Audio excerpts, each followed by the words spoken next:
रूस यूक्रेन युद्ध जारी है। यूक्रेन को फतह करने पहुंची पुतिन की सेना को जंग लड़ते 40 दिन हो गए हैं, लेकिन कोई भी बड़ा शहर पूरी तरह से कब्जे में नहीं आ सका है। यूक्रेन के शहर बमबारी में तबाह हो रहे हैं, लेकिन सेना और लोग सरेंडर नहीं कर रहे हैं।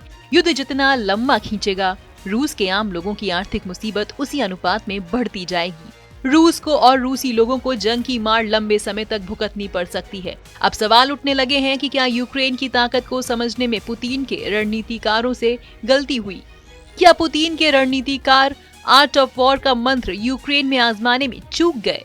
जंग से जुड़ी दो पुरानी कहावतें हैं। युद्ध में गति यानी स्पीड के महत्व को वही समझ सकता है जो लंबी लड़ाई के दुष्परिणामों से परिचित हो, और अपनी आजादी के लिए लड़ रहे लोगों के इरादों से टकराना किसी भी सेना के लिए आसान नहीं होता। दूसरे विश्व युद्ध में हिटलर की जर्मन सेना ने हॉलैंड पर हमला बोल दिया है। हॉलैंड जैसा छोटा मुल्क कैसे जर्मनी का मुकाबला करता? ऊपर से समंदर के निचले इलाके में बसे होने के कारण बांधों और दीवारों के जरिए उसे हमेशा अपनी रक्षा करनी पड़ती है और अपनी पूरी ताकत वहीं लगानी पड़ती है। ये अलग समस्या थी। फौज भी बड़ी नहीं, हवाई जहाज भी नहीं, युद्ध सामग्री भी नहीं। हिटलर की सेना ये सोचकर आगे बढ़ी कि बस कुछ घंटों की बात है, कब्जा पक्का है।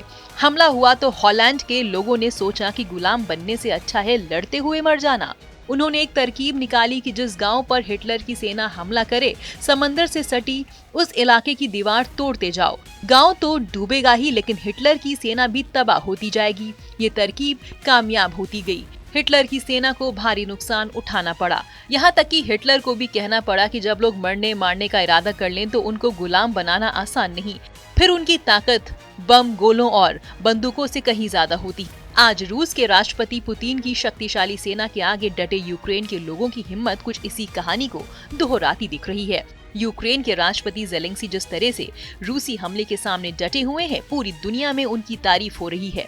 इतना ही नहीं, इससे यूक्रेनी सेना का मनोबल भी बढ़ा है और जनता में भी नया उत्साह दिख रहा है। यही कारण है कि हजारों की संख्या में आम लोग भी रूस की गुलामी से हटने के लिए वॉलंटियर बनकर युद्ध में उतर चुके हैं।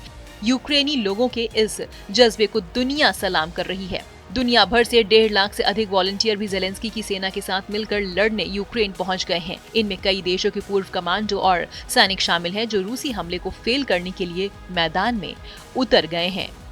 चीनी दार्शनिक सन जू की ऐतिहासिक किताब आर्ट ऑफ वॉर में युद्ध के कला कौशल पर काफी कुछ लिखा गया है। चीनी दार्शनिक सन जू और उनके 200 साल बाद आए भारतीय दार्शनिक चाणक्य की युद्ध कौशल और कूटनीति पर लिखी बातें 2500 साल बाद आज भी उतनी ही प्रासंगिक हैं जितनी तब थीं। रूस यूक्रेन युद्ध के मद्देनजर इसका महत्व और भी बढ़ जाता है। आर्ट ऑफ वॉर में सन जू युद्ध को लेकर लिखते हैं, जब लड़ाई असली हो और जीत पाने में देरी हो रही हो तो हथियारी अपनी धार खो बैठते हैं और सैनिकों का जोश ठंडा पड़ जाता है। लंबे चलने वाले युद्ध में राज्य के सभी संसाधन उस युद्ध का बोझ उठाने की क्षमता खो देते हैं। याद रखें, जब हथियारों की धार मंद पड़ जाए, सैनिक अपना जोश खोने लगे, खजाना खाली हो जाए, ऐसे में आसपास के राज्य आपकी अवस्था का लाभ उठाने की ताक में रहेंगे। रूस के सामने भी अब संकट बढ़ता हुआ दिख रहा है। आखिर कैसे फेल होता दिख रहा है वॉर प्लान, ये जानना भी बेहद जरूरी है।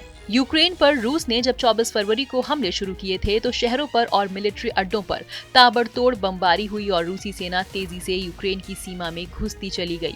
राजधानी कीव तक बमबारी हुई और दुनिया ये मानने लगी कि बस कुछ घंटों की बात है, यूक्रेन की राजधानी कीव रूस के कब्जे में होगी। यूक्रेन के राष्ट्रपति जेलेंस्की के देश छोड़कर जाने की अटकलें लगने लगी। माना जा रहा था कि जैसे पुतिन ने यूक्रेनी सेना को हथियार सरेंडर कर घर जाने का फरमान सुना दिया है, वैसा ही नजारा देखने को मिलेगा। लेकिन दुनिया में हर चीज प्लान के हिसाब से नहीं चलती है। रूसी राष्ट्रपति पुतिन के वॉर प्लान के साथ भी यूक्रेन में कुछ ऐसा ही होता दिख रहा है। इस वीडियो पर क्या है आपकी राय, कमेंट सेक्शन में जरूर बताएं। देश विदेश की तमाम बड़ी खबरों से जुड़े रहने के लिए आप सब्सक्राइब करें हमारा यूट्यूब चैनल TV9 डिजिटल।